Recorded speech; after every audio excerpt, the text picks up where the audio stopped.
There was a beautiful woman who was a mother who was taken from her kid by a monster. A horrific shooting. It was such a violent act. Shooting 8 times into another human being. A dark mystery with multiple suspects. In this case, we have a very manipulative, overpowering, and influential predator. It's a true crime of passion. If I can't have you, nobody can. Pow, pow. Maybe this is kind of a conspiracy to cover up the homicide. The truth will be revealed. Stories upon stories, they were all fiction. He was the one that wanted her dead. Could he have shot her? Absolutely. Every day in North America, dozens of people are murdered. The key to solving the toughest of these homicides lies in the final 24 hours of the victim's life. To crack the case, detectives must reconstruct that critical timeline. The minutes and hours containing evidence that can help unlock the mystery and catch the killer.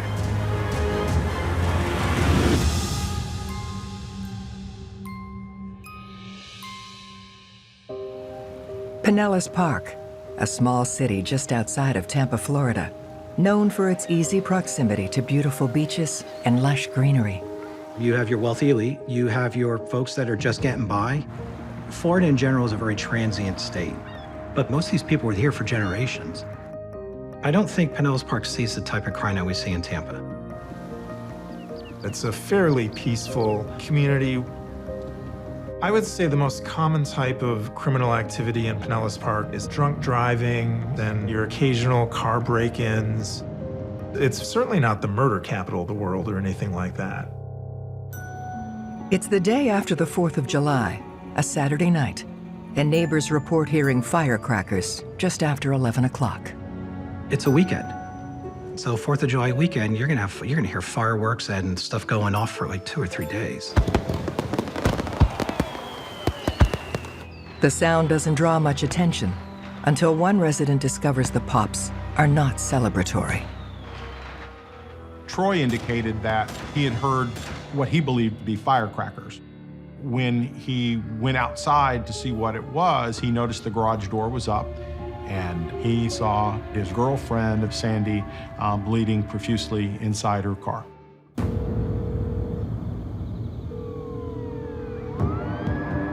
First responders arrive on the scene, followed quickly by lead detectives Harry Agello and Paul Andrews of the Pinellas Police Department.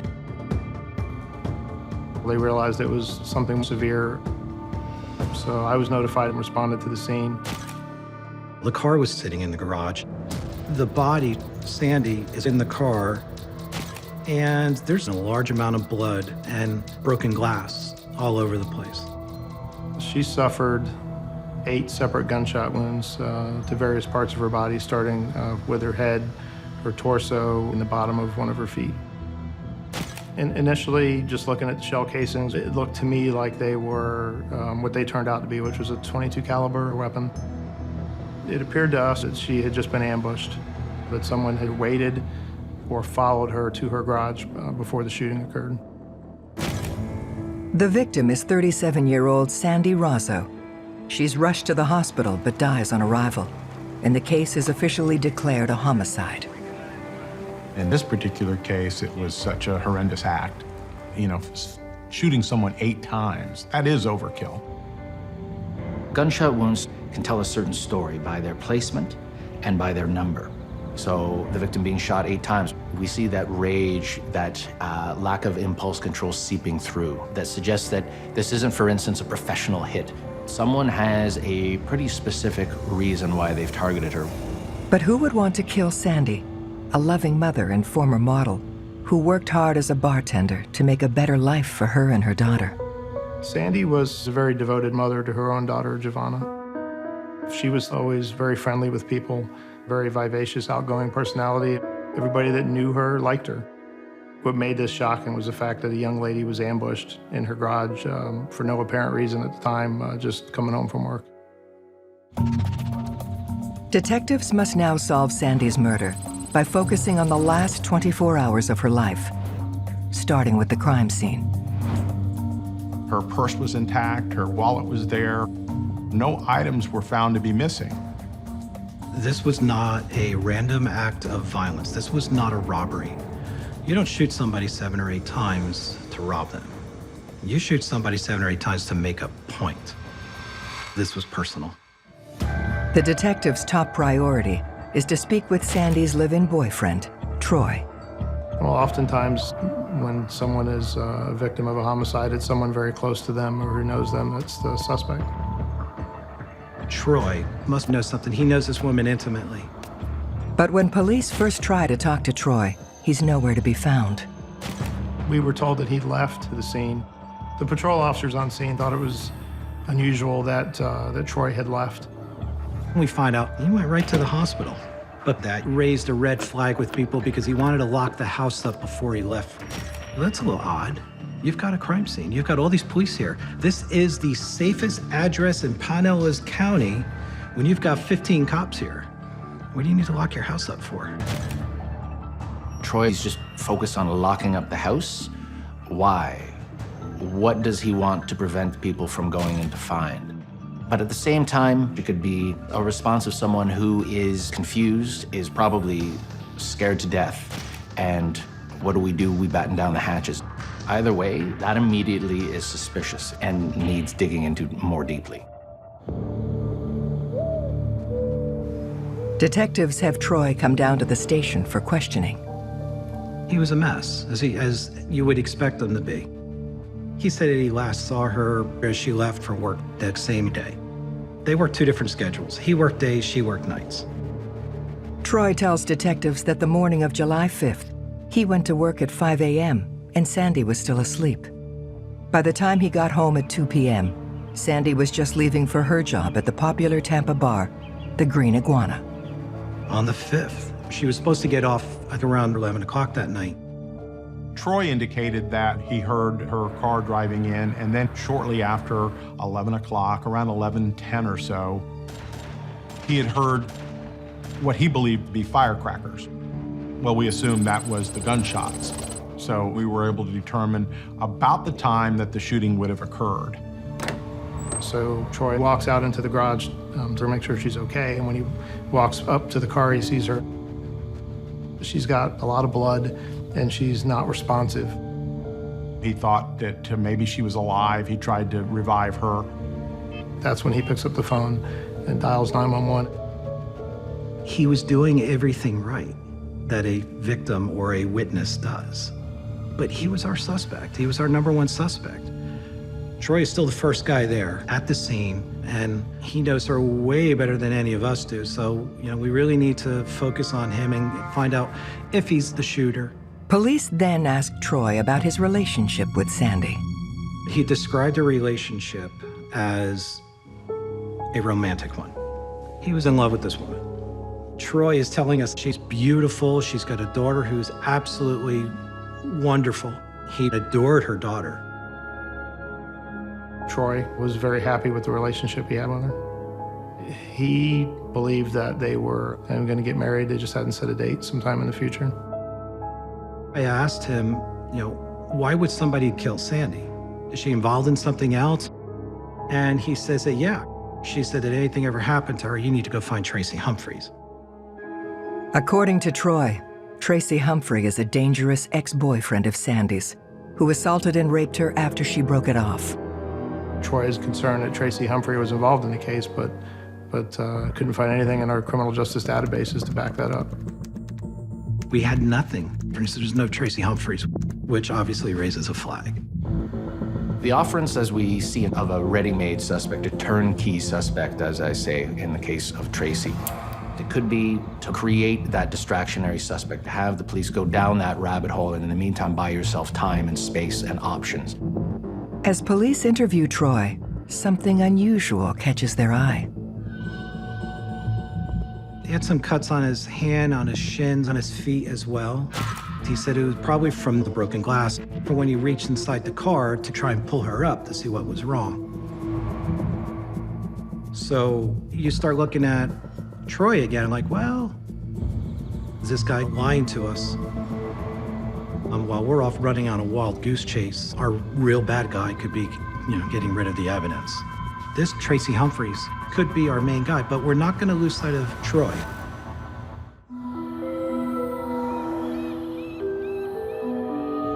In the murder of Sandy Roso, detectives reach out to friends and family, hoping they can fill in the gaps of her final hours alive. It's always difficult to talk to a loved one after someone that they love so much was taken from them. They can't understand how anyone could do such a violent act, shooting 8 times into another human being. Sandy's mom was devastated. She was crushed. She described Sandy as happy-go-lucky, fun, friends with everyone. We assured Sandy's mom that we're going to seek justice. We're going to try to find the person that did this and bring them to justice. Investigators asked Sandy's mom about Sandy's relationship with the father of her daughter. Her daughter at that point was living with her father in Alabama. There were indications that there were some contentious issues in their relationship related to maybe the child custody issue. Jesse, the father of the child, currently was supporting the child, and he might want sole custody. He might want to be the only parent involved in the child's life. So he might be a potential suspect. Lots of murders are committed over child custody. Emotions run high when children are involved. We're going to do everything we can to find out if he was involved or not. So another detective and I drove up to Alabama to meet with him. Jesse, when the detectives talked to him, there was a level of arrogance. Why are the cops here? Why it couldn't have been him? Detectives take Jesse down to the local police station for questioning. He said he would never do something like that. He said Sandy had a large part in her daughter's life, taking her on vacations, flying up there to visit her as often as she could. Investigators look into Jesse's whereabouts on the night of July 5th, when Sandy was killed. He said that night he was at home watching movies with his daughter and his girlfriend. And at about 1 o'clock in the morning, he got a phone call. And that phone call informed him that Sandra had been shot and Sandra was dead. To confirm his story, investigators need more information from Jesse. We got DNA from him, fingerprints from him, and of course, phone information. Someone uses a cell phone, you can find out a lot about that person, more specifically where they're at. And at the time of the killing, around midnight, Jesse's phone records showed that he was outside the state of Florida at the time, which would have made it impossible for him to have been in Pinellas Park or anywhere near Pinellas Park at the time of the crime. Detectives clear the father of Sandy's daughter as a suspect. Looking for new leads, they shift their focus to the Green Iguana, where Sandy was working the night she was gunned down. The Green Iguana was a very busy, lively nightlife kind of place, more of a tourist crowd, tiki hut style bar. Sandy was successful in the job that she did. She interacted with people all the time. We actually went as far as to interview all of her coworkers, especially ones that worked with her that night. The folks she worked with were shocked, angry. Everybody that knew her liked her. So they were very upset that this had happened to her.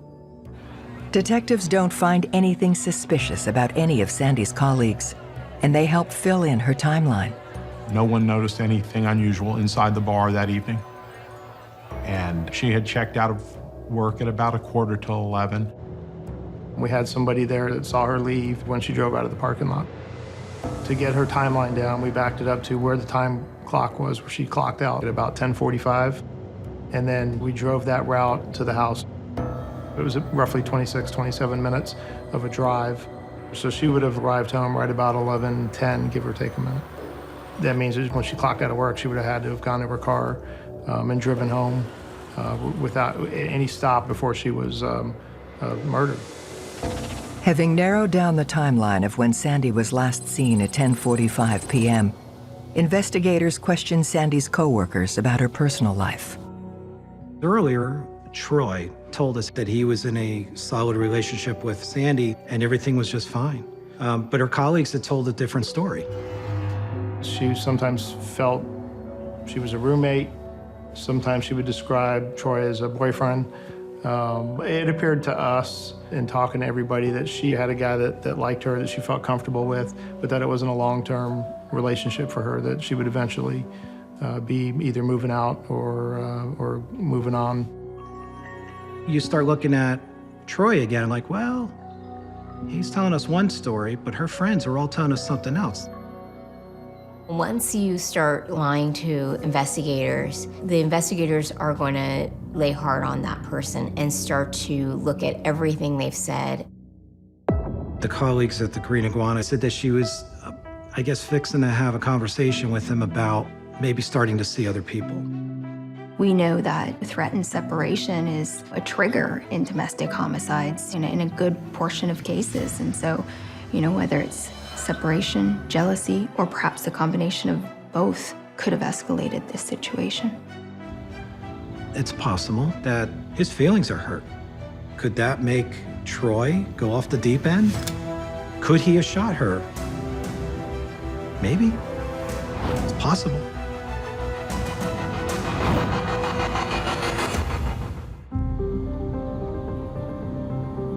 Detectives are looking closer at Sandy's boyfriend, Troy, as the prime suspect in her murder. Sandy had indicated to people at the Green Iguana, where she worked, that she loved Troy, and she was very thankful that he provided stability, but probably wasn't in love with Troy like Troy would have liked.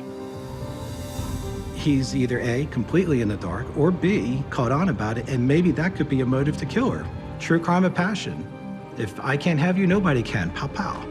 Detectives question Troy again about Sandy's murder. He's very distraught over this, but he's cooperating. Sometimes if you're staring at the face of evil and they really want you to think they are not it, they may cooperate 110%. I don't know if we're dealing with a sociopath, a true actor, or if he really is absolutely has nothing to do with this. With Troy in their crosshairs, detectives look for any evidence connecting him to Sandy's murder. We searched his car and his house, and there was no gun, no blood, nothing that at that point there really stood out as suspicious. Detectives confront Troy about his relationship with Sandy, telling him that coworkers painted a picture that was less than perfect. He was in a state of shock. He felt the relationship was maybe more serious, and she felt like it wasn't, but he didn't know she felt that way yet. Even though Sandy may have been preparing to leave him, Troy claims it didn't change his feelings for her. I think I do think he felt very devoted to her. That's the way he exhibited it to us. Even if Sandy's point of view of the relationship was way different than his, Troy was in love with this woman. And everything about her that he talked about was in a very loving and nurturing manner. Detectives revisit the timeline to confirm Troy's story.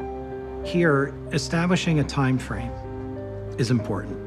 We know what time she clocked out, what time he calls 911. Those are your two constants. Those are your two things that you can say, okay, this is definite. We have a time card, we've got a 911 call. Sandy arrived home right about 11:10. That would confirm his story of when he heard the shot and him coming down to the garage and finding Sandy and then making the 911 call. At this point here, everything that he told us, everything that I saw, everything that I observed about him, it seemed to be consistent with somebody that just lost or just saw the love of his life being, shot to death in a car and her blood everywhere.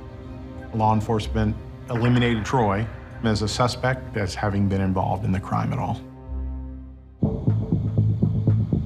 With Troy cleared in Sandy's murder, the investigation hits a roadblock. We're frustrated. Who else would have had the motivation to have this done? Who would kill her?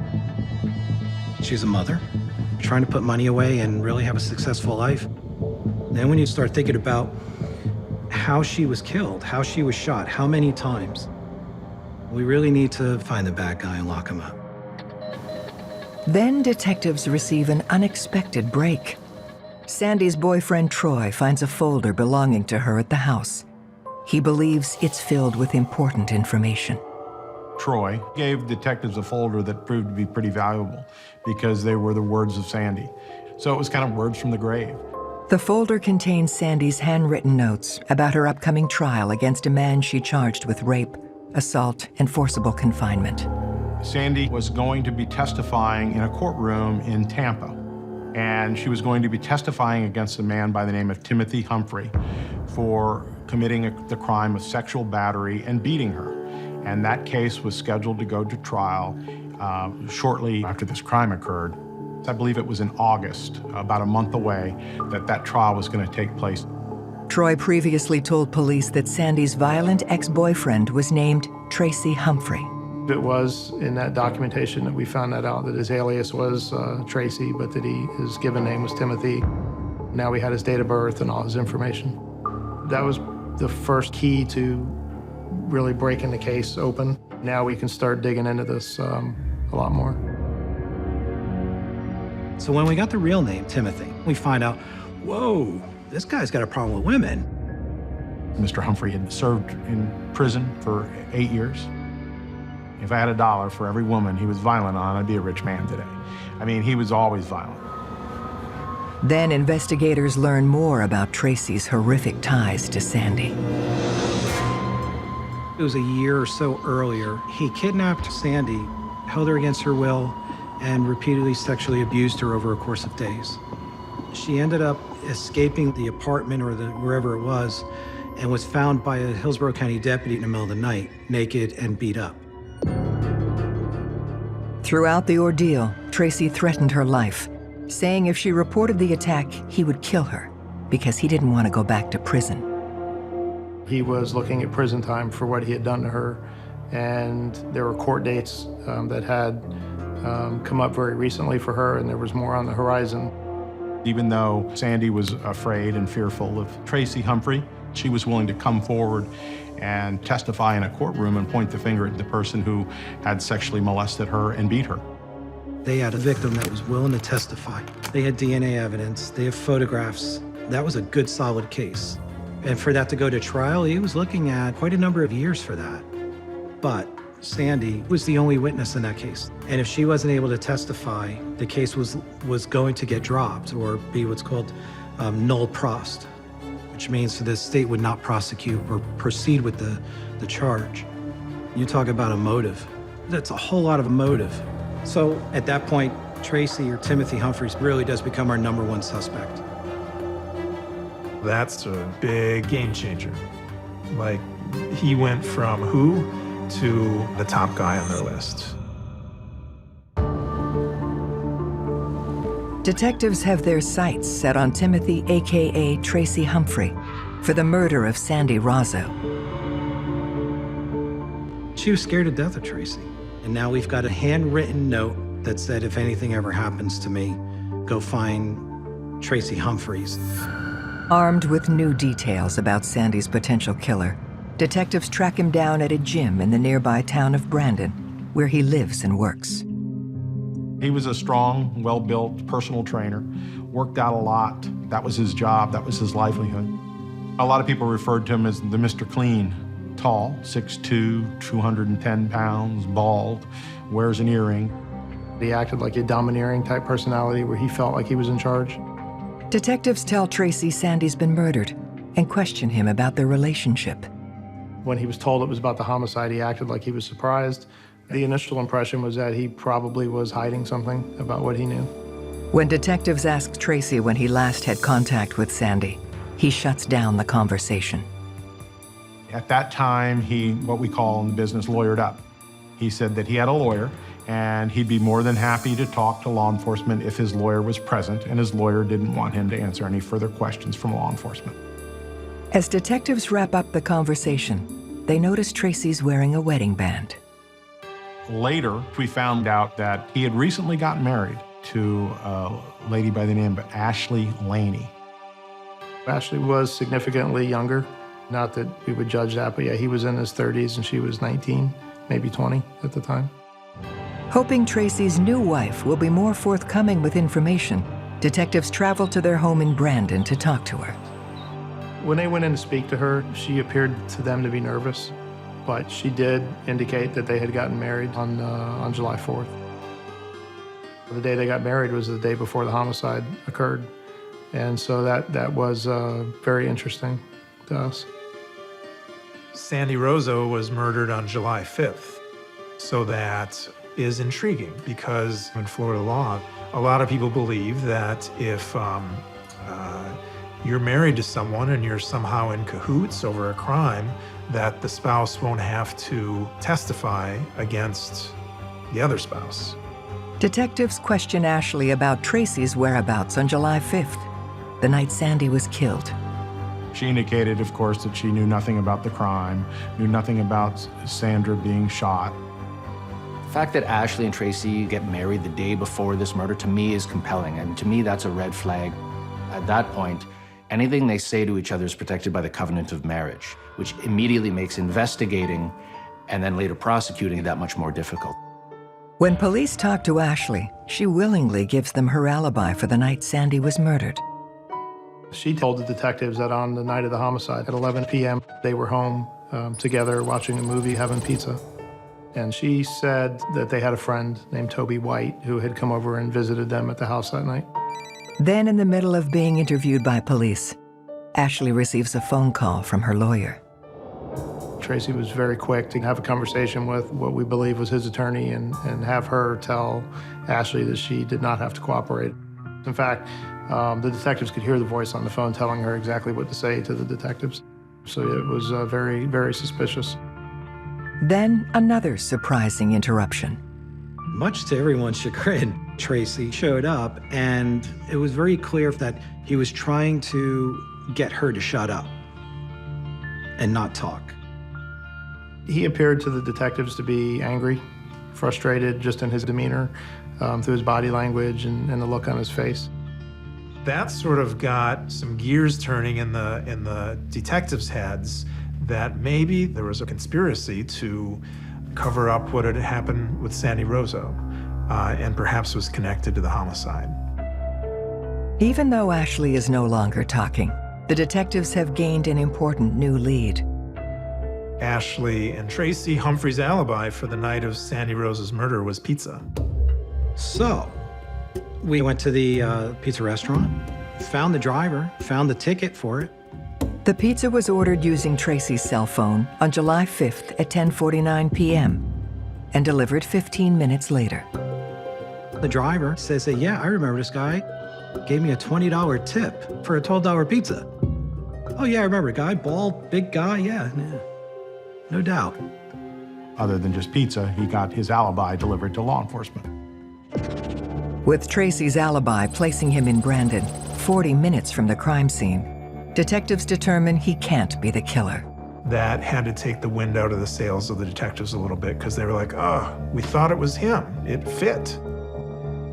It's always disappointing to have a setback like this one involving the alibi that ends up being firmed up. But at the same time, you need to be able to rebound and consider all possible options.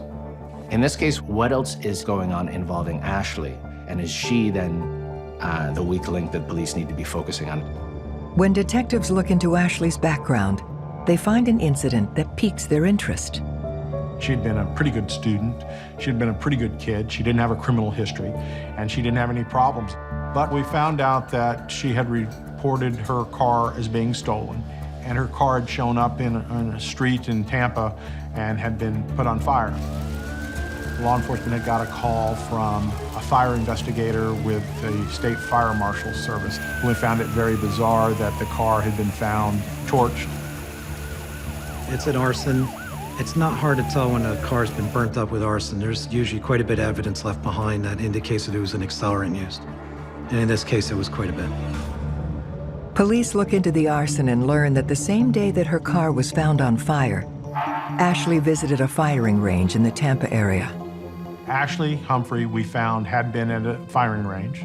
She had been there with Timothy Humphrey, and she had been learning to shoot a .22 caliber type of weapon.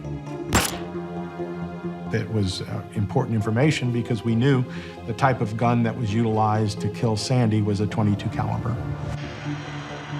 Now dots start getting connected. To learn more about Ashley and how she might be involved in Sandy's murder, detectives talk with her family.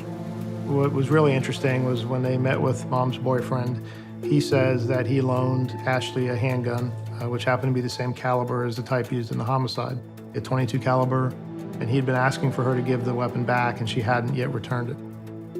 We felt strong that we were on the right track, but you have to be careful in any investigation, but particularly homicides, that you don't get thrown off. Then, Ashley's mother provides detectives with an even more shocking piece of information. We were told in an interview with Ashley's mom that Ashley had told her that Sandy had been killed and Sandy was shot 8 times. Now that information was very important to law enforcement because no media had indicated 8 shots. That was never told to anyone, so that was an information that only law enforcement knew about and the shooter would have known about.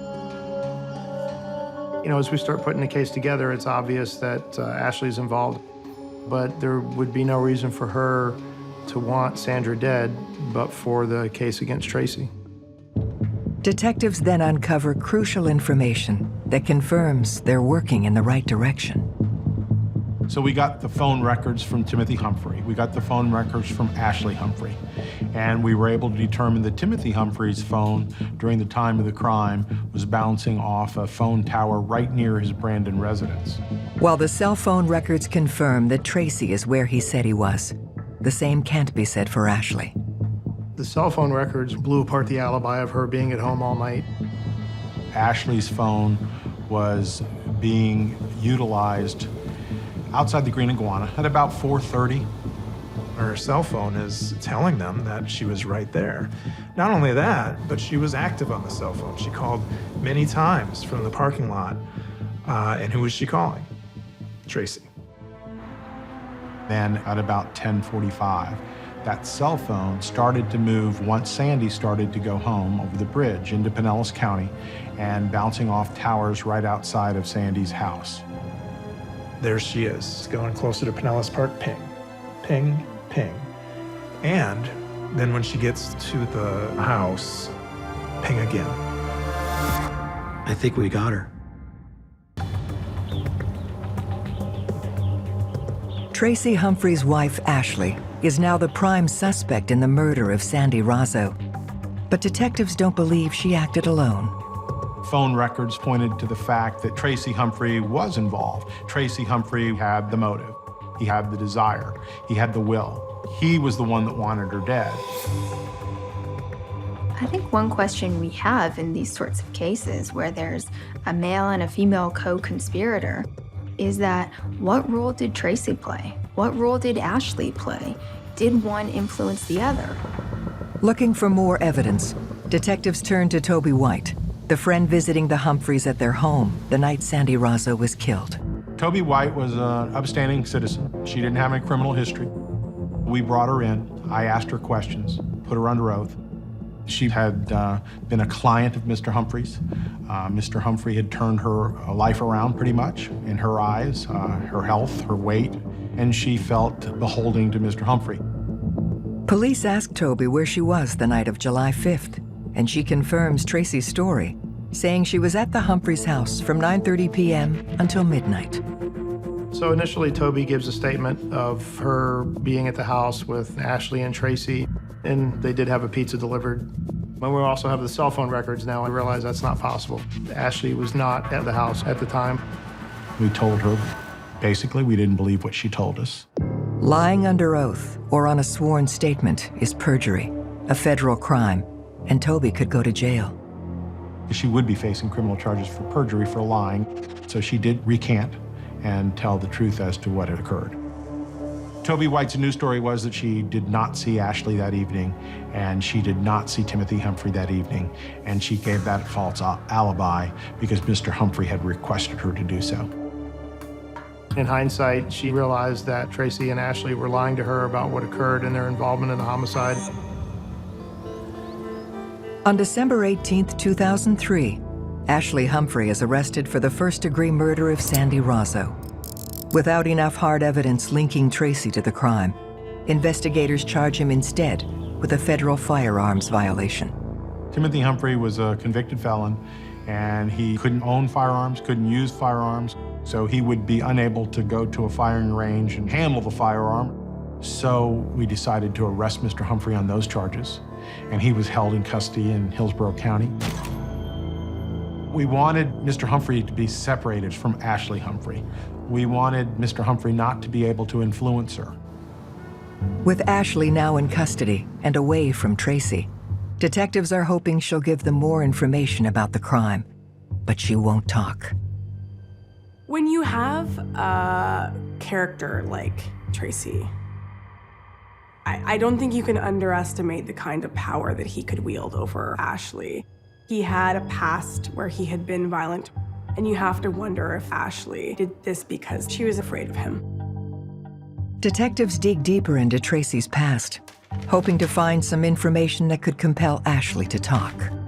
You know, stories upon stories that he told her, they were all fiction. We found out that Tracy was bisexual. Tracy had been in a relationship with another man, and Ashley knew nothing about those type of things. And she began to see that perhaps her whole relationship, the marriage and everything else, was all built on lies. Of course, you're sitting in jail. You have to be wondering, have I been manipulated? And then all of a sudden, you learn that this guy who you're taking the fall for, that you could go to prison for the rest of your life for, has been cheating on you. So that was the final straw. Stunned after realizing Tracy is not who he said he was, Ashley confesses to Sandy's murder and tells detectives where the murder weapon is buried. We found the gun, which wasn't far from where I believe her mother lived. That's northeastern Hillsborough County. Once Ashley starts talking, she reveals key information. From day one, Tracy convinced Ashley that he loved her, and if they were to spend their life together, his problems with Sandy would need to go away, or else he was going to go to prison because he was being falsely accused, he said. Ashley also admits she tried to kill Sandy once before. The first attempt was several weeks earlier. Ashley's goal at that point there was to shoot Sandy as she left the bar. Ashley was zeroing in on Sandy, and she pulls the trigger, and then realizes that the bullet went through her mirror on the car. Well, that's going to be evidence. So Ashley and Tracy, in order to make the evidence disappear, had the car taken to a vacant lot, where they set it on fire. As more and more evidence reveals Tracy's connection to the crime, police now feel confident they have enough to charge him for murder. She was his firearm. Tracy pointed Ashley in the direction of his problem, which was Sandy, and she pulled the trigger. We wanted Tracy Humphrey. He was the person behind this crime. But for Tracy Humphrey, Sandy would be alive today. But for Tracy Humphrey, Ashley would have never done this crime. The power dynamic in Ashley and Tracy's relationship underscores something called the Svengali defense. And this is a term in reference to the literary character Svengali, who's able to hypnotize and put sort of younger, naive women under his spell. And in this case, we have that exact scenario. Someone who, on their own, would never have committed this crime and was essentially duped into committing this crime by a very manipulative, overpowering, and unduly influential predator. From Ashley's full confession, investigators are able to piece together Sandy Roso's final 24 hours. It took a lot to put this case together. Every little thing is a small piece of a very large puzzle. On July 5th, the day of the murder, Sandy starts her shift at 2:30 p.m. As she works the bar, Ashley drives to the Green Iguana at 4:37 p.m. and lays in wait for Sandy in the parking lot. She had the .22 revolver at this time, the gun that she had borrowed from her stepfather. Tracy was directing her during that period of time. There was a substantial number of phone calls between the two. Ashley had waited outside the bar until Sandy was done with work. Sandy pulls out of the parking lot at 10:45 p.m. And Ashley follows Sandy home. Sandy gets home at 11:10 p.m. and pulls her car into the garage. Ashley enters right behind her. Ashley looked into the window, driver's side window, saw Sandy, and then began to fire.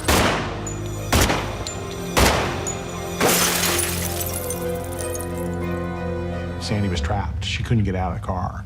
She had put up her feet against the window, backing up towards the other side of the passenger side. Ashley continued to shoot and emptied the firearm, shooting her 8 times. Tracy had told her, make sure that you look in her eyes and you can see that she's dead. And indeed, that's what she did. After she kills Sandy in cold blood, the first call Ashley makes is to Tracy. She said, "It's done. Now can I have my pizza?" I mean, seriously, she orders a pizza. She just whacks a girl, pumps 8 rounds into a girl, and wants a pizza. Really? With extra cheese. He had told her that it's too late, I already ordered the pizza. Psycho.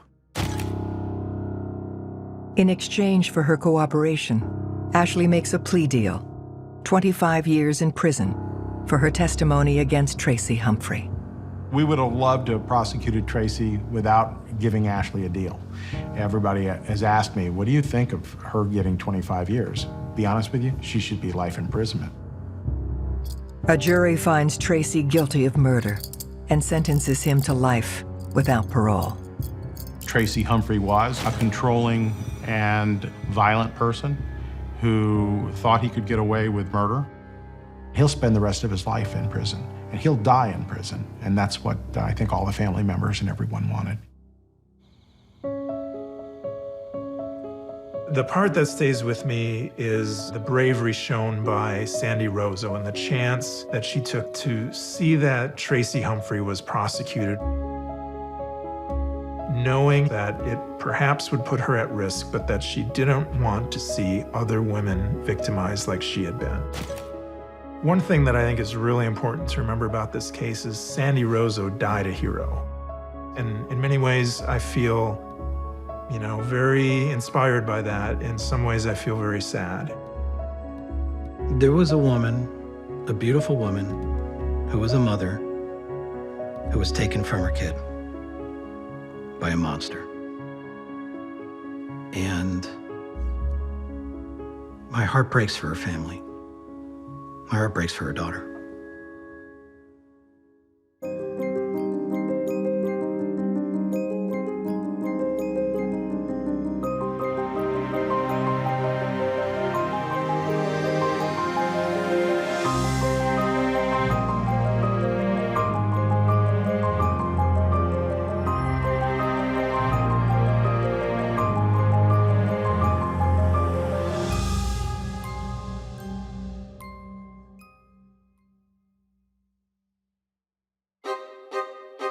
This is a level of sadism and cruelty you rarely see, even in the murder industry.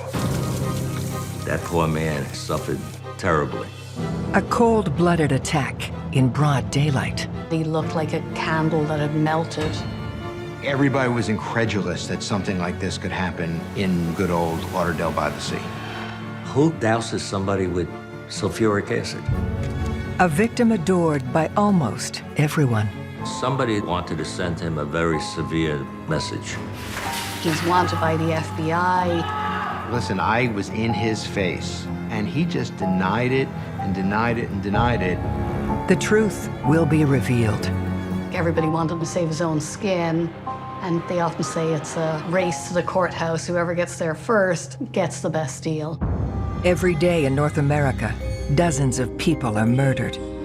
The key to solving the toughest of these homicides lies in the final 24 hours of the victim's life. To crack the case, detectives must reconstruct that critical timeline.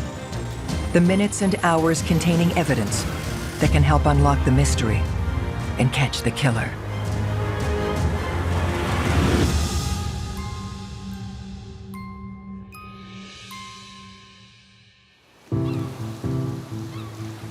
South Florida is a magnet for sun seekers and retirees who want to spend their golden years on golden beaches. And among the most popular is the tiny enclave of Lauderdale by the Sea. It is a throwback, probably 20, 25 years from the rest of the area of the beach. It has older motels, it's accessible to people who maybe aren't rich, and it has a real sort of homey feel to it. A lot of people who live in the Northeast or Canada and other places, they come here on vacation, they fall in love with the place, and they move back. And we just tend to get an eclectic collection of people. In Lauderdale by the Sea, you don't hear about a lot of violent crime. It would be just mainly property crimes, maybe some burglaries. For the town to have a homicide is very, very uncommon. But on Sunday, July 9th, 2000, Lauderdale by the Sea's peace and tranquility is rocked by a sinister act of violence. It's a bright, sunny day. It's, the kind of afternoon where people are getting their errands done or they're getting ready for the week ahead. So it was about 3:20 in the afternoon. The victim was in a supermarket parking lot. He's loading groceries into the trunk of his car, and a man runs up to him and then throws a cooler full of liquid all over the victim, and then runs away. The victim is in extreme pain. He is yelling. He is in extreme distress. He ran back into the grocery store. They tried rinsing him with water. His body was covered in burns. He looked like a candle that had melted. 911, do you need police, fire, medical rescue? Yes, we need the fire department here. And what's wrong there? We have a guy that's here that has acid all over him and he's bleeding. Acid? Mm-hmm. He is flown to a burn center in Miami. He's placed into a medically induced coma, and he never comes to again. The victim is 63-year-old Rudy Huda, a retired Air Force captain who managed an oceanside resort in the town. It was just so bizarre to think that somebody in Rudy Huda's life had a grudge against him. He was well-liked. He was known for being friendly to everybody. He was known as a very conscientious worker. He was always out pottering around, cleaning things up, talking to the guests. He had a little dog that was well known called Shatsy, and they used to walk around the area. People knew them. The people who mourned him must have been devastated knowing how horrible this crime was. Tasked with solving Rudy's vicious murder is veteran homicide detective Eli Tomasevich. Mr. Huda was doused with sulfuric acid. The acid, once it starts eating through your body, through your skin, it starts attacking your organs. I worked many homicides, and I've been witness to many autopsies. This was one of the worst. That poor man had probably suffered terribly. As reporters, we're accustomed to murders that involve guns and knives and beatings and, fights that get out of control, but acid takes it to a whole different level.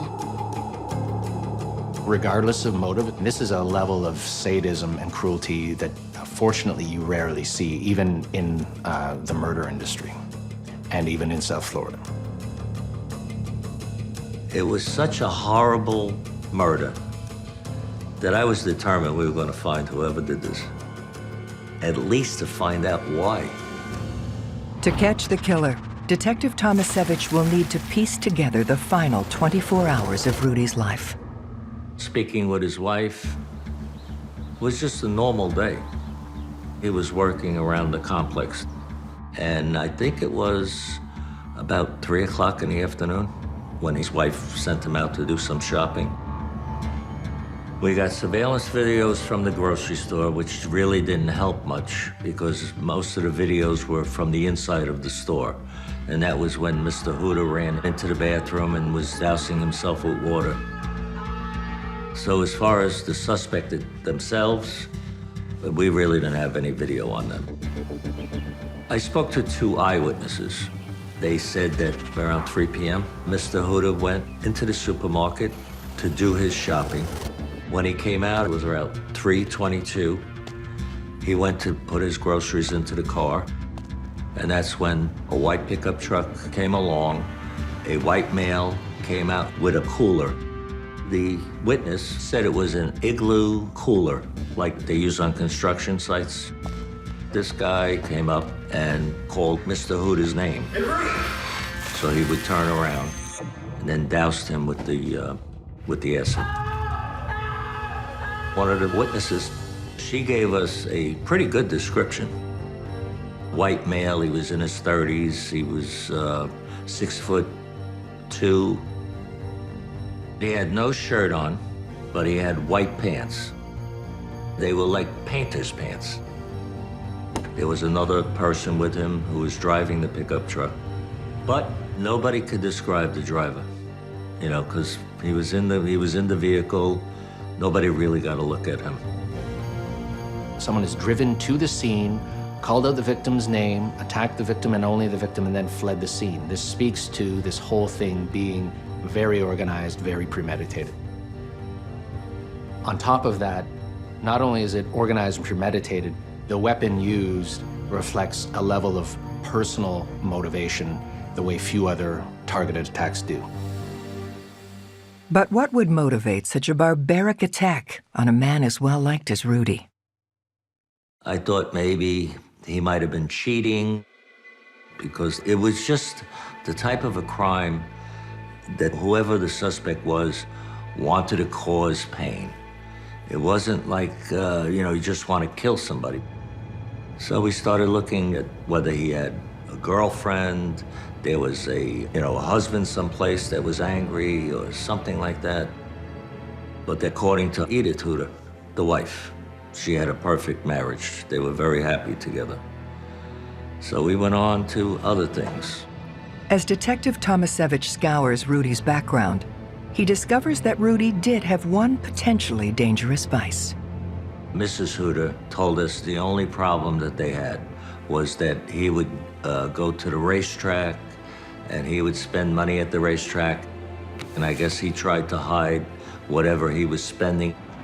So when she told us about that, naturally we figured maybe he was borrowing money from organized crime. Maybe he owed bookmakers, money from his betting. Because somebody out there wanted to send him a very severe message. Rudy Huda, a resort manager, was the victim of a fatal acid attack. To find his killer, investigators look into Rudy's gambling habit as a possible lead. People speculated that perhaps organized crime was involved because the crime was so horrific and so targeted. It was something that was targeted towards a very specific individual. It didn't seem like maybe this was going to be randomly happening to other people. It's incredibly difficult to find the killer if it's a professional job. So these are weird cases because investigators, they're clearly looking for the person who's doing the killing, but that person is not connected by motive. They're connected by some form of money because it's a contract killing, and that can be very difficult for investigators to put the pieces together. We spoke to a few bookmakers in the area that we knew existed. Nobody really knew Mr. Huda. Nobody really admitted to seeing him at the racetrack. Friends said, yeah, he'd like to go to the racetrack, but they didn't know of any involvement with any of those organized crime type of people. Ruling out a link to organized crime, the investigation shifts to the resort Rudy managed and the possibility that someone connected to his job had something to do with his murder. In the field of victimology, one of the things you always look at is the victim's background. Who they knew, where they've lived, their lifestyle, but most importantly, their occupation. So that is where you're most likely to encounter your adversaries, where you're most likely to build relationships and also make enemies. Everybody thought he was a really, really nice guy. I mean, he was pretty good to the people that worked at the hotel. Never found anybody that had a harsh word about him. One of the resort's longtime employees does reveal that there had previously been acts of vandalism on the property. At one point, latex paint was thrown into the swimming pool at the hotel. Motor engine oil was thrown into the pool, and obviously that caused a great deal of damage, thousands of dollars worth of damage. At another point, someone put some kind of chemical on the bushes that had been planted. So there was a lot of bad feeling and a lot of kind of suspicion about what was going on. We got copies of the police report, and we also got copies of the video because Mr. Huda gave the videos to the police department at the time. So we actually viewed the videos, and it was people that were coming over the fence and, outsiders. It wasn't people that lived there. But unfortunately, you couldn't identify anybody. The reports of vandalism are a significant lead that investigators pursue further. The police met with and talked to people from the Lauderdale-by-the-Sea Board of Commissioners, and they were the first ones who indicated to the police that there was some animosity going on between the apartments across the street and Mr. Huda's resort pertaining to access to the beach and visibility to the beach.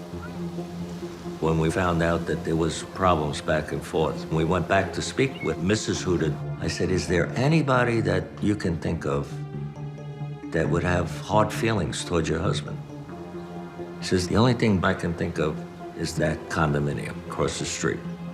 She says they used to argue over the fact that Mr. Huda put up shrubs and you couldn't see the ocean or the beach area. There had traditionally been some kind of agreement between the owners of both sides that they could all have access to each other's properties.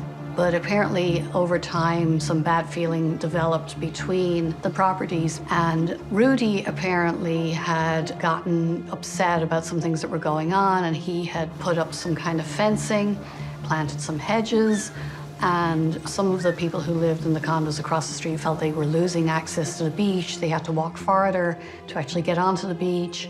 So there was some bad feeling. But I mean, who goes out and douses somebody with sulfuric acid? All because of an argument over access to the beach. To find out who was upset with Rudy's landscaping and maintenance, police reach out to the president of the condominium board across the street, Walter Dendy. Walter Dendy is this gentleman who at the time was in his 60s, and he ran the condos that were across the street. Whatever he said, they did. He was like the big cheese in that condominium. He's a respected member of the community. He was involved in civic life in the town. So, he was well known in the area. He seemed concerned about Mr. Huda, and he seemed like a nice guy. I asked him about a feud going on with Mr. Huda, and he says, no, not really. He says, we've had a couple of crosswords with each other, but nothing serious. And then he tells us the only people that were upset was one or two older people that lived in the building. They were senior citizens. Investigators were able to confirm that Walter Dendy was actually at home at the time of the attack, and so were the seniors. Never mind the fact that crimes of this magnitude, that are this horrifically violent, tend to not be in the wheelhouse of most senior citizens. On top of that, consider the fact that witnesses also described a much younger, taller male as being the one responsible for throwing the acid. Their initial canvass bringing up little for them to go on, investigators appear to have hit a roadblock in their search for information leading to Rudy's attacker and a motive. It's frustrating, but listen, I've worked so many murder cases, and we've had a lot of frustrating things go on. And you just keep plugging along. When these murder cases happen, you're out there sometimes for 2 days, 3 days before you ever see your house again. But if you don't keep going, you're not going to solve a lot of these cases. And we were going to solve this one way or the other. Hoping someone out there knows something about Rudy's murder, investigators reach out to the public. In any investigation like this, where you're the police and you're not completely sure of the story that you have, it's always advantageous to release some information to the public because you're likely to find people who will come forward and fill in some of those gaps. We started to put out a lot of media coverage as far as trying to get people to call in with any information, and we started getting a lot of tips coming in. Among the tips they receive, one in particular is promising. We finally got a tip that said that the person that was involved with this used to hang out at a bicycle shop in Fort Lauderdale. So we went down to the bicycle shop. We spoke to the worker there, John Alexander. He really didn't want to give up much information. But then Detective Tomasevich makes an important discovery. The bike shop employee owned a white pickup truck. When detectives realized this, they became very interested because the person who had attacked Mr. Huda had escaped in a white pickup truck. This was a very good lead for the detectives, but there was a problem because the bike shop employee didn't match the description of the person who actually carried out the attack, but he could have been the driver of the truck. Believing he could be the getaway driver in Rudy's murder, investigators questioned John, the bike shop employee, about his whereabouts the day of the fatal attack. The investigators were starting to think that this might be the best lead they'd had in the investigation so far. But when the detectives go and talk to this gentleman who worked at the bike shop, he tells them that he was working at the bike store the whole day when Mr. Huda was attacked. When we looked into it, John had an alibi. It actually panned out. We were convinced that he was not the driver. But John's still the owner of the white truck that was used that Sunday. And Detective Tomasevich questions him about whether he could have lent it to someone else. At first, he denied that he lent his truck to anyone. We explained to him that this was a murder case and that if he insisted upon holding back information, he was going to be charged as an accessory because his truck was the truck that was used to commit this crime. John finally admits to lending his truck to a friend in early July, the day Rudy was killed. John was friends with Leaky. John said he was a massage therapist, and he had a card from Leaky that had his massage therapist license on it. Then he gave us some information about a girlfriend that he had. He gave us the name of her condo where she lived.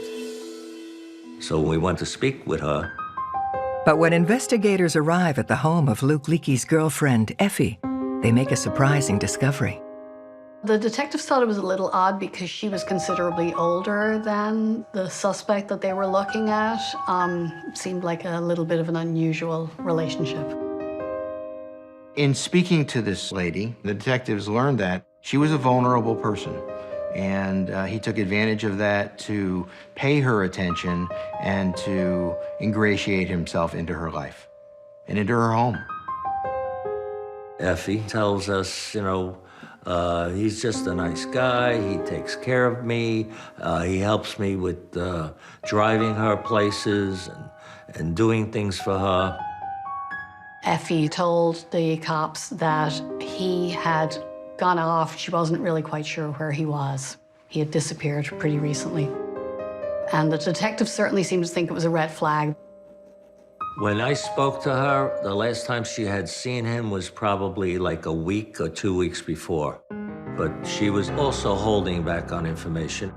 She was making it, oh, he's just a friend. I don't know too much about him. And then we started realizing there was more involved with her than she was admitting. Detective Tomasevich puts Effie on the back burner for now to take a different tack, following up on Leaky through his business card. We checked with the state of Florida. The license number on that card was fictitious. They had no record of anybody being licensed with that number. So all we knew was that he's a liar. This Leaky was sort of a shadowy character that sort of existed nowhere and everywhere in Lauderdale by the Sea. Then we started looking into his background with his name.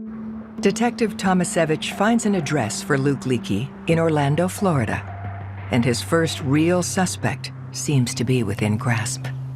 They tracked this guy down to Orlando, thinking that this was the person they were looking for, but when they knock on the guy's door, he tells them, I've been a victim of identity theft, and this guy has been using my name. I've lost money over this. I've just been put through a whole nightmare. That poor guy had all kinds of problems financially. He had problems with his mortgage. He had problems with his house because the other Leaky was making all kinds of loans and credit cards and everything else. The guy was telling them the truth, that he had been victimized. They were able to get a photograph of this Leaky person, and when they went back to show it to the people who had seen the assailant throw the acid, that was not the person. They were able to identify. From that, they were very much able to remove the real Leaky as the possible assailant. When investigators lean on Effie for more information about her boyfriend, she coughs up a description of a 40-something guy, 5'11", with a lean build. He wasn't a 35-year-old and 6'2". He didn't fit the description of the person that threw the acid. When the description of the mystery man doesn't square with Leaky, we have to then question what role did he have. For instance, could he have been the getaway driver? From Effie, they found out that the person posing as Leaky had done some work for a motel down the street. Detective Tomasevich meets the owner of the motel, hoping he'll have information leading to the mystery con man claiming to be Leaky. The manager hired Leaky to take care of the pool and do the maintenance around there, but that's all he knew about him. As the investigation appears to be hitting another wall, Detective Tomasevich makes a coincidental observation. The owner's son, Brett, generally resembled the description of what the assailant looked like, and that led the police to believe that Brett was involved somehow, that he was the person who threw the acid. He fit the description to a T. He was in his 30s, 6'2", same type of, physical build. So we take his photograph and we put it into a photographic lineup. Now we have two witnesses. One said he wasn't sure. He says he thinks that it was him, but didn't give us a definite ID. The girl who saw the incident picks him out as the suspect. So we arrest Brett. We take him in, bring him down to the jail. We interviewed him, I don't know how many hours. They pressed him really hard. One of the detectives said, listen, I was in his face asking if he was Rudy's assailant. And he just denied it and denied it and denied it. His only alibi was that he was working at the hotel. But, we couldn't confirm it at the time. After repeatedly denying any involvement in Rudy's murder, detectives escalate Brett's interrogation. Very often, the police will say, well, would you take a polygraph test? And if the person will not, that is just something else to give them a suspicion that maybe this person has something to hide. But in this case, Brett affirmatively wanted to take a polygraph. He says, I didn't do this, I wasn't involved, I'll take a polygraph. And as soon as he said that, we said, okay. When somebody offers to take a polygraph, we go right along with it. But even under the pressure of a polygraph, Brett continues to stick to his story. What made this very shocking was that he still just denied it and denied it and denied it, and then he didn't pass. Detective Tomasevich has zeroed in on Brett Nider, the son of a motel owner, as the prime suspect in Rudy's murder. He matches the description of the man who threw the acid, and he's failed a polygraph. By this time, we go into the live lineup, and as we're doing the live lineup, I see the witness, the female. She picks a Brett out of the lineup, but she's very tentative. She says, yeah, that's him. And then she walks out of the room. So I follow her. And I said, so the person that you picked, are you sure that he's the person that you saw at this, when this crime was committed? She says, no, I don't think it's him. Eyewitness testimony is sometimes not very reliable. We know that you need to build a stronger case because people think that they actually do see things that maybe have not occurred or remember details that are in fact not the case. So caution is warranted. But I think this case is just so unfathomable, so incredulous that, sometimes mistakes get made or we're forced to really re-examine our evidence and challenge our own assumptions, or else we can quickly come to conclusions that aren't founded. Despite the polygraph results, the eyewitness's inability to make a positive in-person ID of Rudy's attacker means investigators have to let Brett go. As a police officer, as a detective, the last thing I would ever want to do is lock somebody up that doesn't deserve to be arrested. It's a horror. To me, that would be the worst scenario. To have no problem locking up a guilty person, but never want to lock somebody up that didn't do the crime. There was a lot of pressure on the detectives to solve the case. So there was certainly great public interest in making sure that whoever did this was brought to justice, but nobody wanted a rush to justice. They wanted to be sure that they got the right people and that the right people went to prison for what they had done. Determined to find justice for Rudy, Detective Tomasevich knows the key to cracking the case lies in finding the man posing as Leaky. Looking for answers, he hauls John, the bike shop employee, in for questioning. Basically, we had to threaten him that he was going to go to jail because we knew that it was his truck. He admitted that he loaned his truck to Leaky, but he still gave us a very hard time as far as giving us information. So we actually locked him up as an accessory. And that's when he started to realize that he had to come clean with us. These situations are always like playing poker with somebody, and you've got to give police the leeway to be a little bit forceful, play their hand to see what they're going to get. And in this case, it turned out to be a good hand for them. John was forthcoming with more information. And then he tells us that he found clothing. He described the painter pants, and he said that it looked like something had eaten through the material, which was the acid. Then he also found the igloo cooler. But John has thrown away all the physical evidence he found. I think he realized that he made a mistake, and I think he just wanted to get away from it as far as he could. John does tell detectives that the man who is presenting himself as Leaky has a car at his girlfriend Effie's place. We spoke to the security there, and they knew he was not a resident there, but he had his car down in the garage. So security takes us to the car down in the garage, and we have the forensic unit come down, and they lifted prints off of the outside of the car. The prints came back to Amelio Sherafarden. He has a history of being arrested. He's wanted by the FBI. He was involved in some kind of attempt to break someone out of a jail in the past.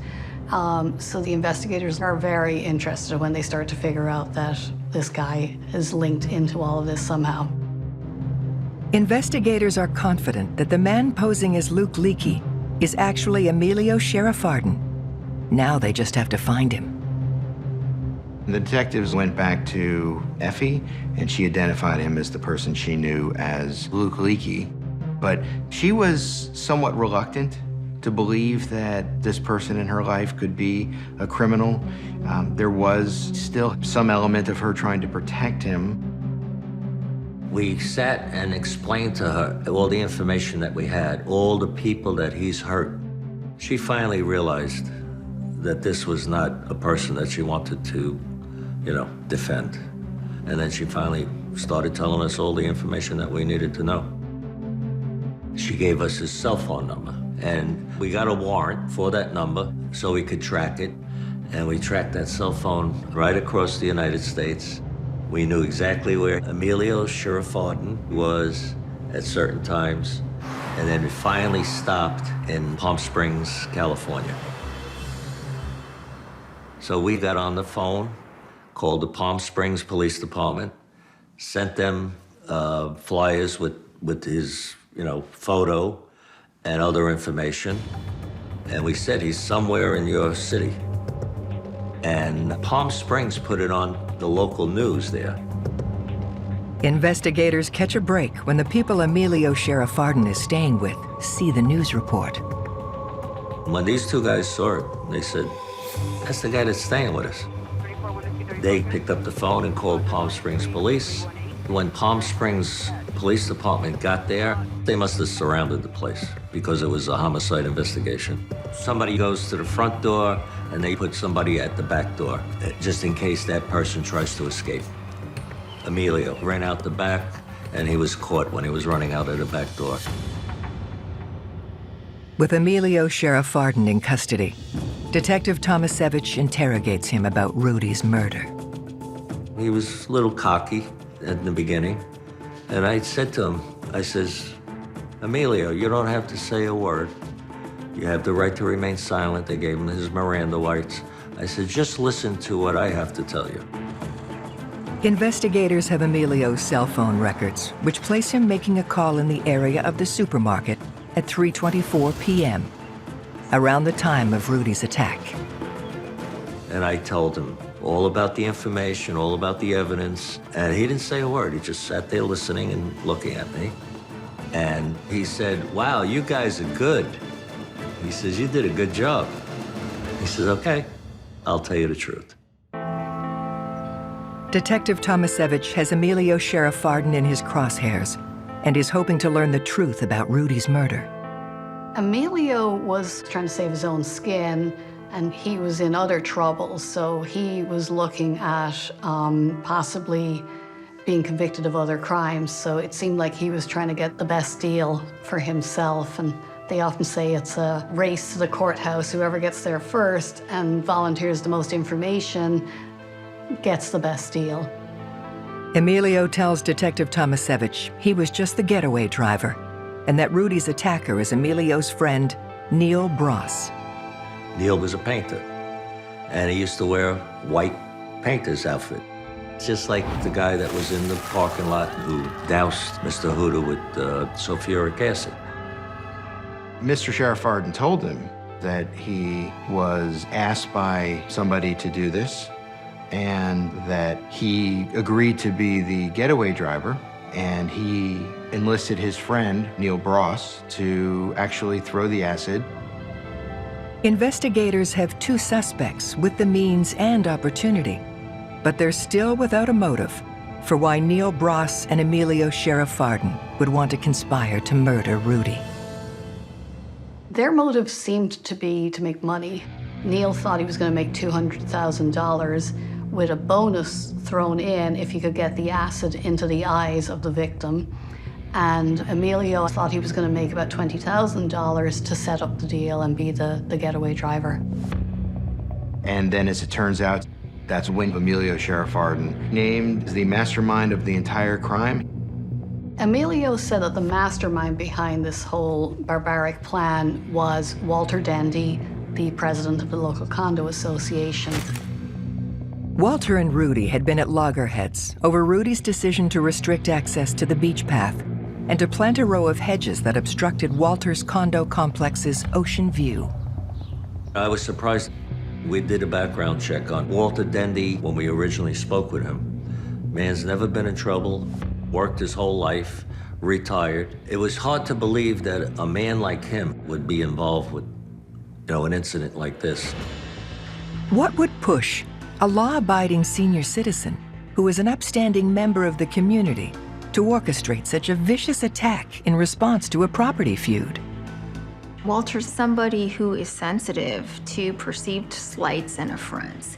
He wants to regain the beach access because it makes him look good in the eyes of the people he represents as the condo association. If he can't provide that, it means people at this condo need to walk the same access as the rest of the public. And this is something that if you're a narcissistic individual would be really awful and off-putting towards you.